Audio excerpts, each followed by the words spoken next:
Kanuna zebrare.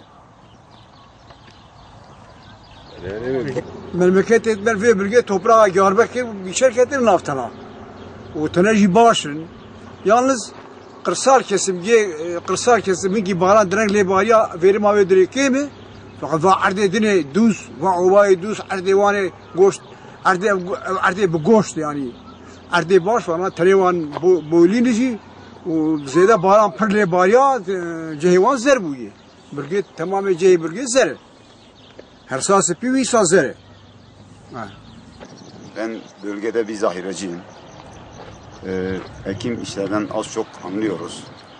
Ekim işleri başladığı zaman bir zahireci olarak bölgeyi dolaşıyoruz, gözlemliyoruz. Mardin bölgesine kadar da indim. Viranşehir'dir, Kızıltepe'dir, Urfa bölgesidir. Gezdim, epeyce gezdim. Gördüklerim şu durum, şöyle yani arpa buğday durumu iyi. Fakat mercimek olarak bu sene mercimeğe eken bir çiftçi perişan olmuş vaziyette bana göre. Şimdi dolaştığım her yerde şunu gördüm. Mercimekler aşırı yağıştan dolayı yere yatmış, köflenmiş, renkleri bozulmuş, kalitesi bozulmuş. Ben bunu gördüm. Yani bunu biçerlerle biçtiği zaman bir yerden kaldırmayacak durumda mercimekler. Biçilen mercimek de büyük ihtimalle hep topraklı olur. Fakat buğday, arpa ekimi iyi. Bölgemizde aşırı yağmurlardan dolayı ekinlerin kalitesi düşmüş, sararmış. Arpaların bilhassa arpalar çok sararmış. Bu nedenle dış piyasada sıkıntı çekiyoruz satmakta.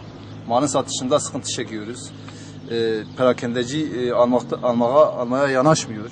Malın kalitesi düştüğü için, sarardığı için, bir de koktuğu için. Bu nedenle biraz sıkıntı yaşıyoruz. Bir de bölgemizde bazı yerlere dolu vurdu. Çiftçilerimiz mağdur bu konuda.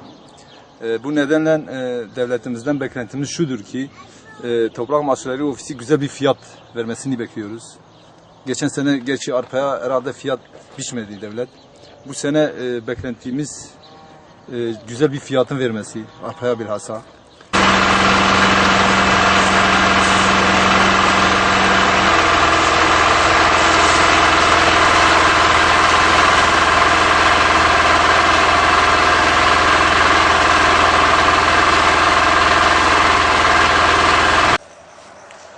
كتي حقيقي هاي الزرع هي الهواء الزرع مزاج وجدي كتي كان قال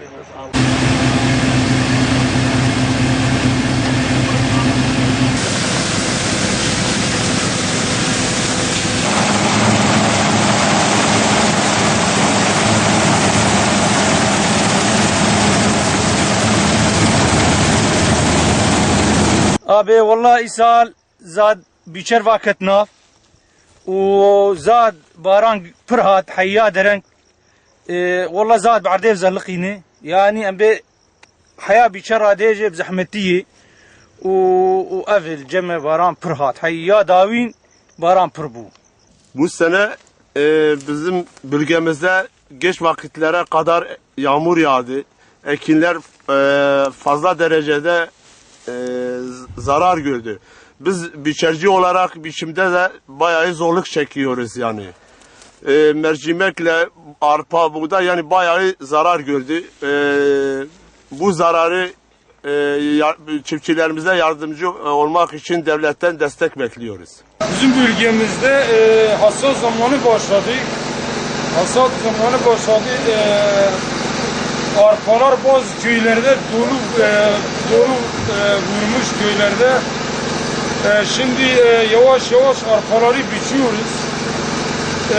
Birçok köylerde dolu vurduğu zaman mercimek de zaten hasatlı mercimek yağmurdan dolayı mercimek verimi de yok zaten. Şimdi arpa bazı köylerde dolu vurduğu için düşüktür. Bazı köylerde iyidir. Verimi 300-400 kiloya yakın arpa verim geliyor.